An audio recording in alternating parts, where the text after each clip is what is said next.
Bienvenidos nuevamente. Hay una famosa enseñanza jasídica sobre esta perashá que dice lo siguiente, lo dice el Rebbe anterior, Rabbi Yosef Yitzhak Schneerson, en nombre de su padre, Rabbi Shalom Dober, también Schneerson de Lubavitch, y él dice así: la primera perashá de todas del libro de Bereshit, la primera perashá, es una perashá que comienza alegre, comienza interesante, porque nos cuenta la creación del mundo, nos cuenta el deseo, la voluntad de Hashem de crear y de hacer todo el planeta, los 7 días de la creación y la creación del Gan Eden, pero al avance de la perashá van ocurriendo situaciones no tan positivas. Adán y Jabá comen del fruto, son expulsados del Gan Eden, son condenados a trabajar y a trabajar la tierra y a criar con sufrimiento los hijos, etc. Y después vienen las 10 generaciones de Abraham. O sea, empieza bien y termina no tan bien. La segunda perashá, Parshat Noach, también empieza un poco negativo porque cuenta que la sociedad, la humanidad no estaba actuando positivamente y terminando en el diluvio, un momento de mucha tragedia, pero finaliza la perashá con un tono positivo porque nos cuenta la descendencia de Noach, la reconstrucción del mundo y el nacimiento de Abraham, que fue un hecho alegre, un hecho que iba a cambiar el rumbo de la historia hasta ese momento y hasta la actualidad. Entonces empieza un poco no tan positivo y después termina mejorando. Pero de toda la perashá, o sea, recién comenzamos el año hebreo, después de Rosh Hashanah, después vino Sukkot, después vino Simchat Torah, después vino Bereshit, Noach, y ahora comenzamos Lech Lejá. Lech Lejá, el avance, el camino, se hace camino al andar, como se dice, y la perashá, Lech Lejá, está completamente acompañada por las vivencias de Abraham Avinu y Sará, su esposa. O sea, que era un momento de punta a punta, compartimos en primera persona, o sea, los relatos individuales, las narraciones, de todas las peripecias, de todos los momentos que atravesaba Abraham, y por eso es la primera perashá alegre con 100%. Entonces comenzamos con la alegría. Ahora la pregunta que vamos a hacer un poco más profundamente, entrando un poco en este tema de la perashá que nos toca esta semana, Lech Lejá, no solamente es una cuestión casual, no es una cuestión solamente de ubicación. Primero vino Bereshit y terminó no tan positivo, después vino Noach y terminó positivo, sino hay otro punto que define a la perashá Bereshit, que define a la perashá Noach en su totalidad y que define a la perashá Lech Lejá en su totalidad, como un todo, y no solamente como la individualidad. ¿Cuál es el tema central entonces de Perashá Bereshit? Casi todo arranca con esa tonalidad positiva, pero en la dinámica de la Perashá Bereshit, del Génesis, es un monólogo de Dios. Dios crea el mundo y dice, hizo Hashem el mundo, y construye la tierra, y construyó al Gan Eden, y hizo las diferentes criaturas, y las puso y las ubicó. Vemos las maravillas, las partes positivas de la perashá, las maravillas del Creador, cómo Él obró, cómo Él creó, cómo Él fue plantando en el mundo cada cosa, pero no involucra tanto la labor humana, no involucra tanto la participación del ser humano, la participación del mundo, la participación de abajo hacia arriba. Como dijimos, siempre hay dos dinámicas que hay una tirantez son opuestas. Una dinámica que tiene una tendencia de arriba hacia abajo. Por ejemplo, un maestro que enseña a un alumno, un jefe que tiene una jerarquía superior hacia alguien inferior, un padre hacia un hijo.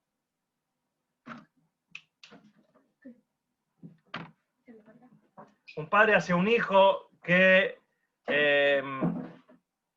le da todo, por ejemplo, le da todo lo que necesita. Entonces, imagínense yo que les cuento una historia, hay un padre que les da a su hijo todo lo que le piden comprame esto, comprame el otro, le da todo lo que necesitan. Está bien, está perfecto desde el punto de vista del padre, dio todo, pero hay una segunda parte, hay una segunda dinámica que es la de la parte de abajo, la de la parte del receptor, el que está abajo, el mundo.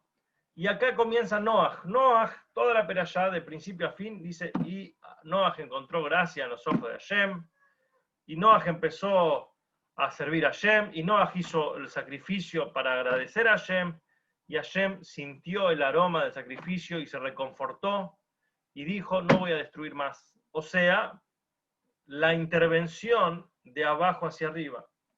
Por un lado, vemos las acciones de la generación de Noaj que no eran positivas. La actuación de Noaj, que era Istadik, un hombre justo, un hombre recto. Entonces están hablando, son como dos perashot están cortadas con otra tijera. Bereshit está cortada con una tijera que habla de arriba hacia abajo, desde un punto de vista una mirada, una perspectiva superior hacia el mundo siendo secundario, Perashá Noaj justamente lo contrario, el central, el eje, de hecho el título de la Perashá es Noaj, es la historia de un hombre en su lucha, en sus dilemas, en sus problemas, en la destrucción, en la reconstrucción, en la crianza de sus hijos, en la vergüenza que le dan sus hijos, en la satisfacción que le dan sus hijos, en la creación, en la plantar y en la sembrar y en ver y en encontrar la paz y buscar tierra seca y volver a reiniciar el mundo. O sea, hay un reseteo. Bereshit fue como Hashem creó el mundo. A partir de Noaj, la humanidad se reseteó y empezó a ser preponderante el trabajo del ser humano, tanto para destruir el mundo como para construir el mundo. Es una segunda creación que tiene como centro a la persona. Viene la tercera perashá y acá empieza a haber una combinación necesaria entre estas dos dinámicas. Porque estas dos dinámicas, no, al ser antagónicas, al ser opuestas, generan una tensión, o si no, peor, más grave todavía que una tensión, que genera una indiferencia. Como nosotros decimos en el Alel, nosotros decimos en las plegarias, en el Teilim, de alabanza a Hashem, Ashamaim, Shamaim la Hashem, los cielos son cielos para Hashem, Ve'aretz natanim de Adam, y la tierra fue dada al hombre, fue dada a los hijos del hombre, a los hijos del ser humano, a las personas. Parecería entenderse de este pasuk, de este Teilim, que hay una realidad espiritual, una realidad divina, que son en los cielos, lo celestial, lo celeste, lo sublime, lo espiritual, lo abstracto, eso es divino. A Aretz, lo terrenal, lo físico, lo material, fue dado a la persona, y esto es un pensamiento que uno lo puede tener, dice, el mundo se maneja como una selva, la gente es terrible, yo no puedo relacionarme con el mundo, no puedo interactuar con el mundo. Si yo quiero buscar espiritualidad, tengo que apartarme del mundo, tengo que elevarme del mundo y tengo que abstraerme del mundo. No puedo integrar el mundo con el cielo. El cielo y la tierra son dos planos separados, dos dimensiones que no se juntan, que no interactúan, y de hecho, fundamentalmente, esto era una realidad hasta un hecho que cambió y fue el hecho más trascendental desde la creación del mundo, incluso superior a la creación propia del mundo. ¿Cuál fue ese hecho tan trascendental? la entrega de la Torá en el monte Sinai fue el hecho que cambió el rumbo, el propósito, o mejor dicho, le dio el propósito original del mundo. El propósito original del mundo es fusionar cielo y tierra, fusionar materia y espíritu, fusionar terrenal y divino. Por eso, a partir de ahí, como hay un midrash que incluso dice, había una barrera establecida, así como había una frontera entre dos países que no permitían que los habitantes de un país vayan al otro. Estaban bloqueadas las fronteras completamente, así como en la cuarentena hoy en día, que no se puede, hay ciertos países que están blindados, no se puede atravesar la frontera. Había una barrera que no permitía que haya viajes, que haya cruzar la frontera, que haya cruzar la línea, la aduana. Entre Suria, entre un país y el otro, de repente se tiraron abajo las fronteras y los habitantes de una ciudad podían viajar a la otra y los habitantes de la otra ciudad podían viajar a esta. Así también los cielos, y esto lo vemos en varios momentos, y es un eje central de toda la Torá, la integración de la espiritualidad con lo material. Y esto inicia en Bereshit. Desde el momento que Dios crea el mundo, lo crea con ese propósito, y crea al hombre a partir de la tierra, justamente, insuflándole un espíritu de vida, espíritu y materia, con la función de cuidar y de transformar el mundo, y como le dijimos la vez pasada, la azot para hacer, pero era un proceso largo. Incluso el momento del Mabul, el momento del diluvio, era parte de la preparación. Como vemos, antes del diluvio no había arco iris, después del diluvio lo había. Dice, porque ahora se podía filtrar la luz a través de las nubes. Ese es el efecto del prisma que uno ve en las nubes en el arco iris.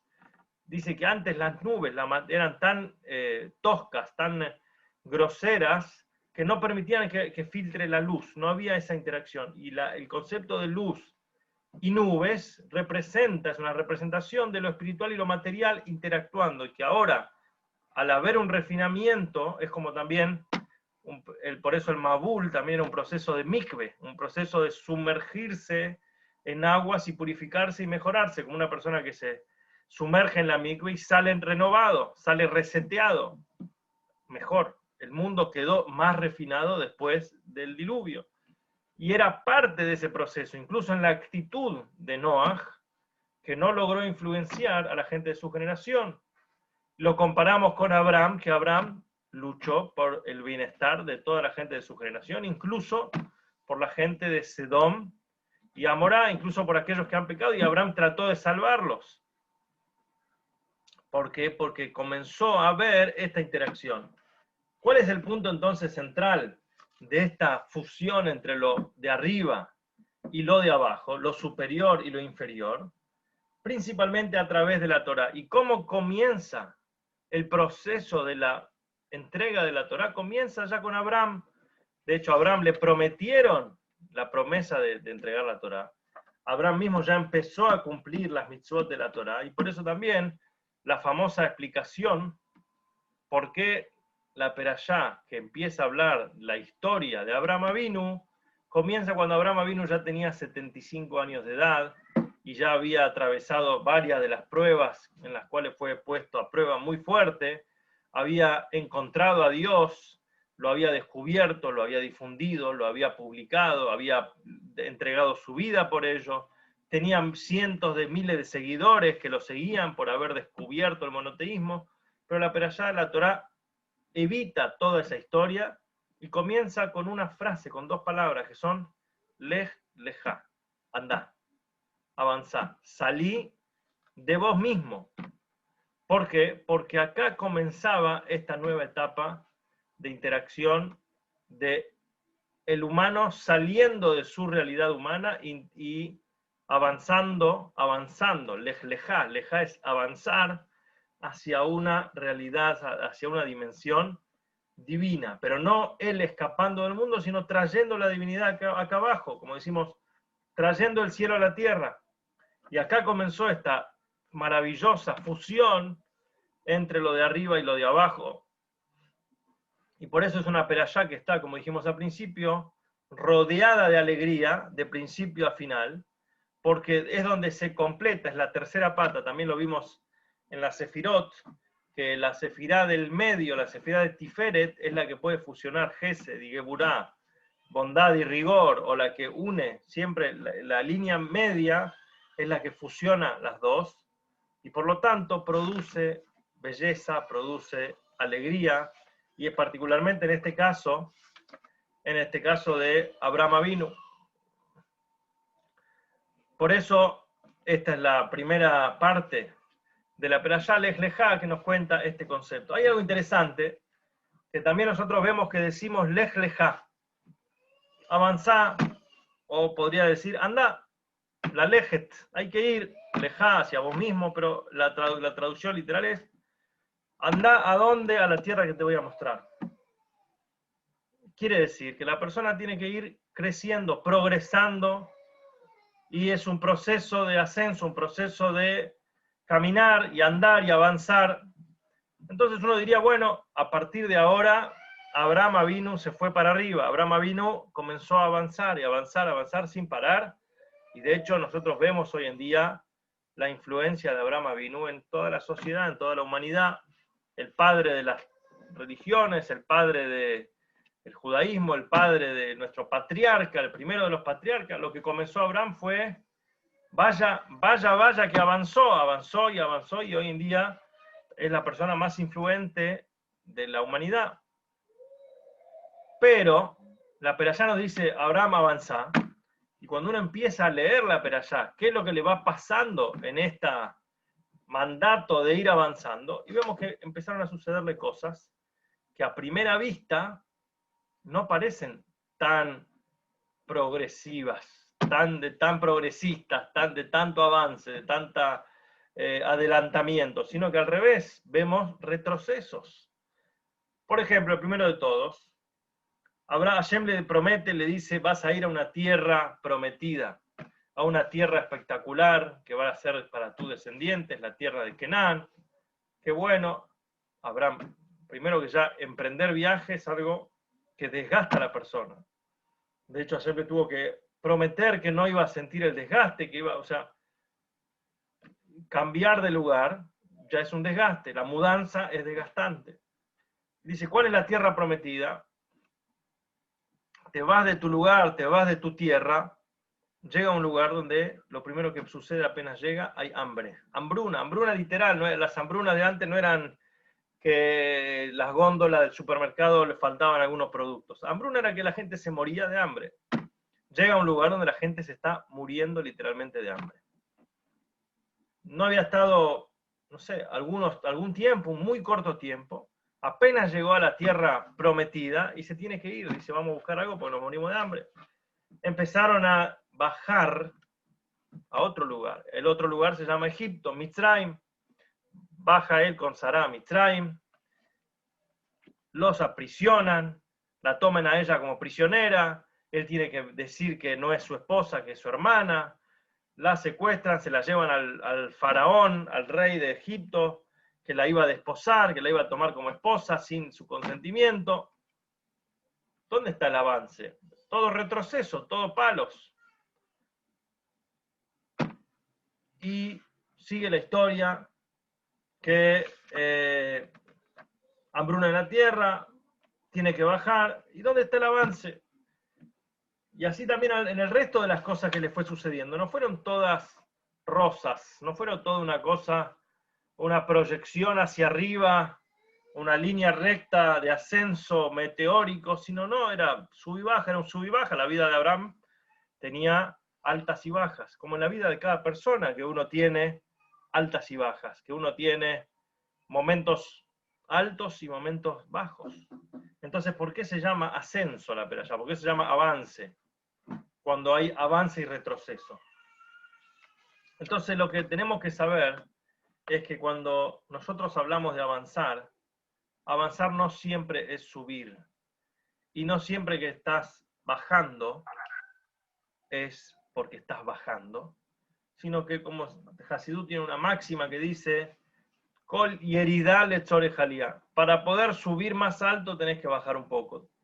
Es un descenso que es en aras de un ascenso mayor.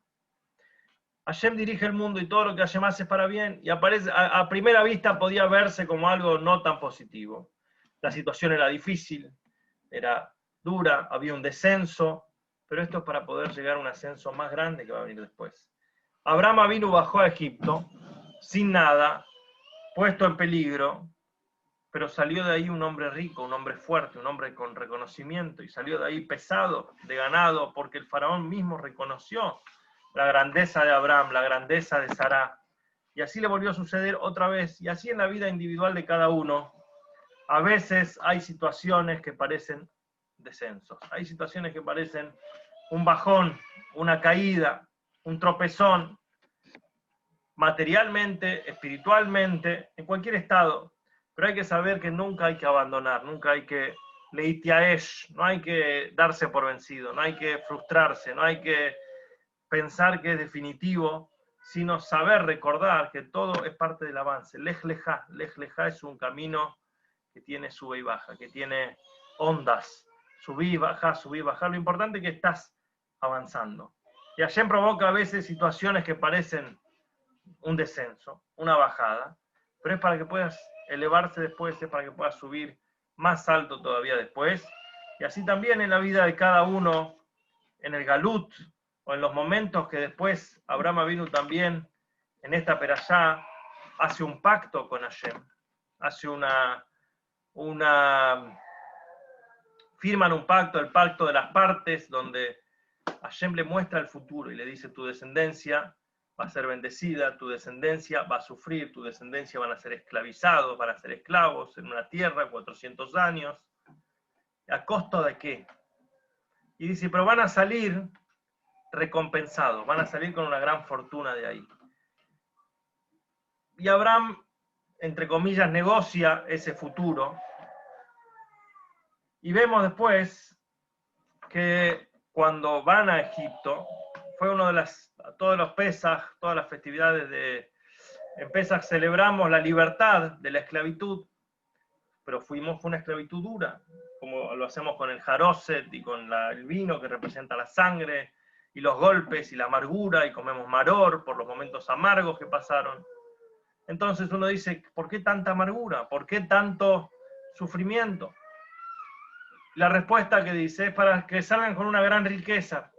Ahora, la pregunta que siempre se hace es: si se le hubiera sugerido, si le hubieran propuesto, le dicen: hagamos un multiple choice, hagamos una elección, ustedes tienen que elegir, ¿salen con la gran riqueza o van a ser esclavos 210 años con trabajos forzados y tortuosos? ¿Qué eligen?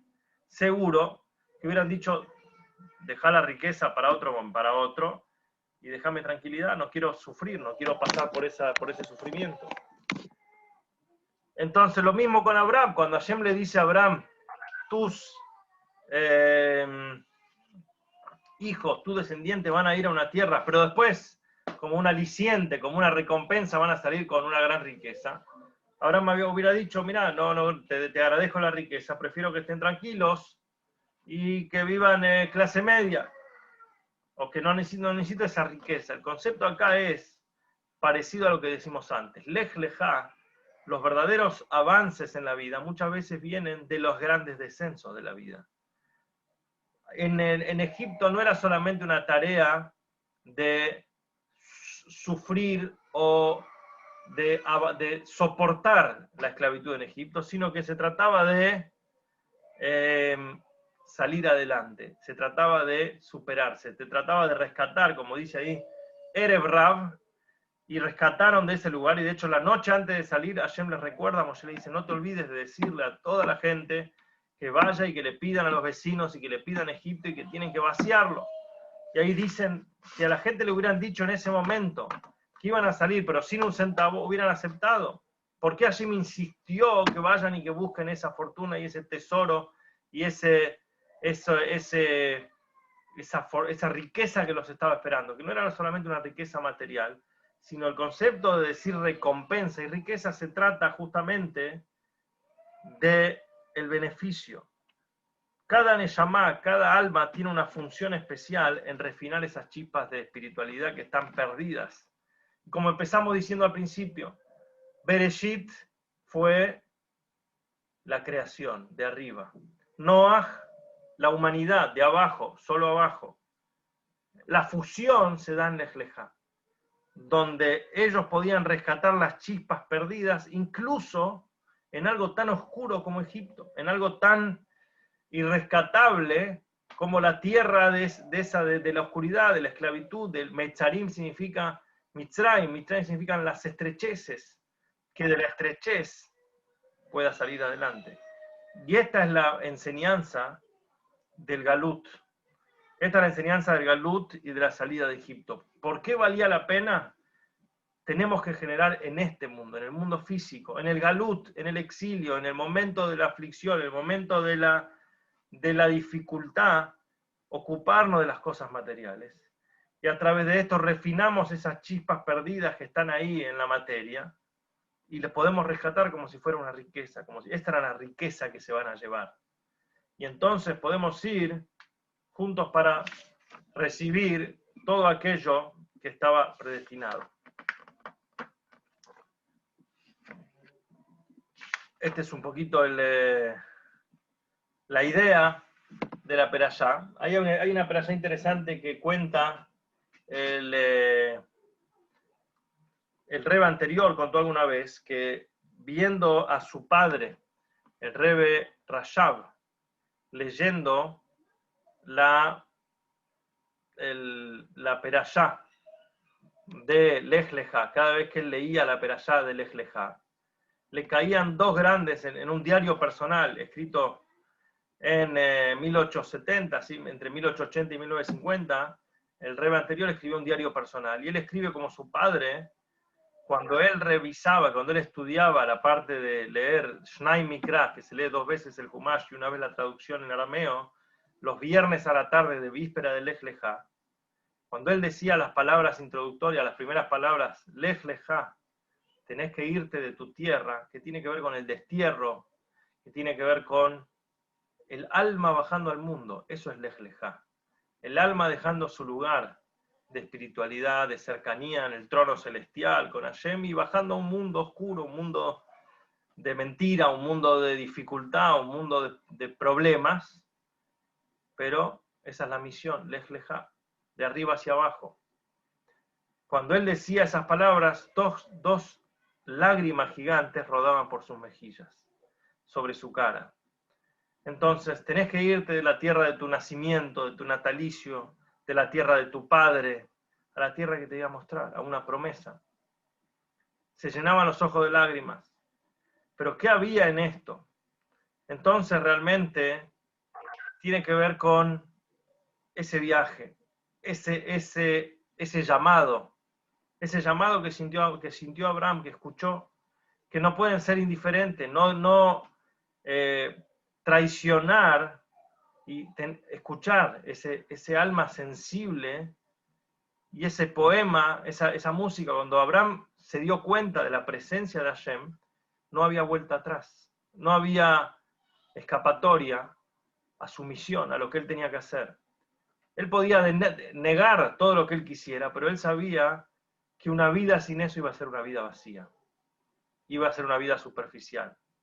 Entonces, eso es lo que llevamos los descendientes de Abraham, ese llamado, esa advertencia, esa despertar de conciencia que tuvo Abraham, de descubrir a Dios y empezar a caminar.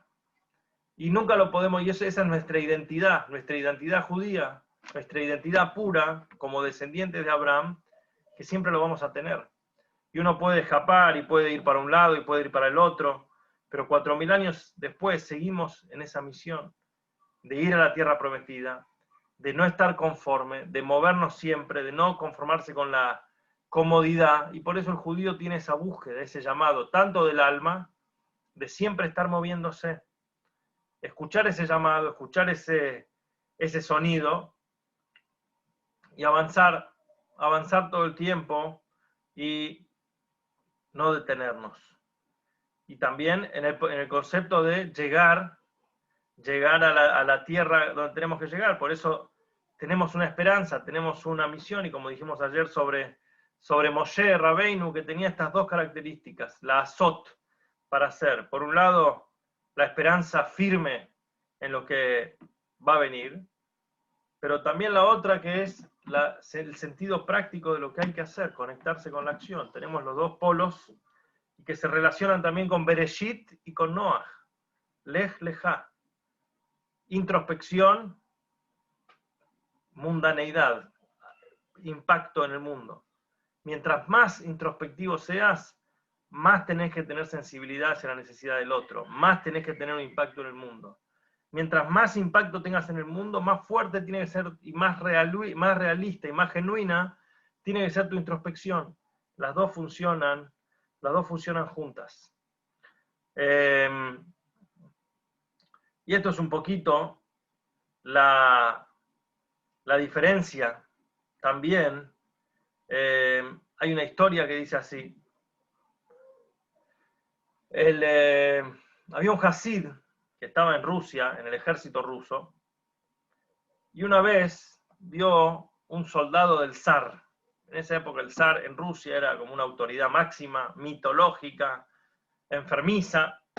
El zar era lo todo. Y un soldado del zar vio que lo estaban pegando latigazos, que lo estaban castigando a este soldado del zar. Y este Hasid estaba mirando en vivo cómo le estaban castigando. No sé si era marcial, un castigo, un soldado. Y él estaba parado en el invierno. ¿Y por cuál era la razón que le estaban pegando? ¿Cuál era la razón que le estaban dando latigazos a este soldado? Porque se le congelaron los pies adentro de las botas. O sea, en vez de darle mejores medias, mejores ropas, mejores botas, le estaban pegando. ¿Y qué decía el sargento? Que mientras lo golpeaba le dice así: si te hubieras recordado tu promesa cuando juraste ser soldado del zar, la memoria de ese juramento, de ese calor, te debería haber mantenido caliente. Y eso que se te enfriaron los pies es que no, se te olvidó el juramento inicial. Y este Hasid dice, aprendí una lección, obviamente que no sé cómo terminó la historia de ese soldado, después se recompuso, pero dice, me dejó un mensaje muy poderoso. 25 años después todavía me acuerdo de ese momento y me inspira en mi servicio al Creador. Y esto es justamente esa promesa que hace la Neshama antes de bajar al mundo, antes de decir Lech Lejá. Tenés que bajar al mundo, pero nunca te olvides de dónde venís.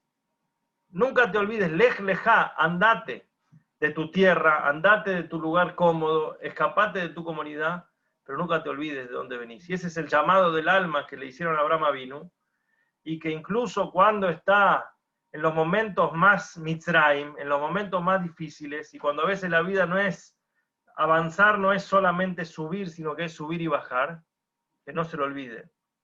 Y ese recuerdo tiene que ser suficiente para calentar los pies. Ese recuerdo tiene que ser suficiente para que los pies, que es la parte más baja de la persona, no se te congele. O sea que te tiene que influenciar que todo el cuerpo tenga ese calor. Y de vuelta, esa misma dinámica, momento de introspección, momento de acción. Fusionar material, no puedo elevarme a los planos espirituales y olvidarme de lo material. Tampoco puedo sumergirme tanto en lo material y olvidarme de lo espiritual. Lech Lejá une los dos extremos. Así que, bueno, en la práctica comenzamos, ya está. Ahora Lech Lejá nos toca avanzar en el año. Seguimos con el empujón de Tishrei, de Simchat Torah, de Bereshit, de Noach, pero ahora Lech Lejá tenemos que agarrar las tareas que tenemos pendientes, el listado de tareas, los compromisos del año y empezar a hacerlos. Hay que avanzar. Y avanzar va a tener sus vaivenes, su sub y baja, pero siempre para adelante.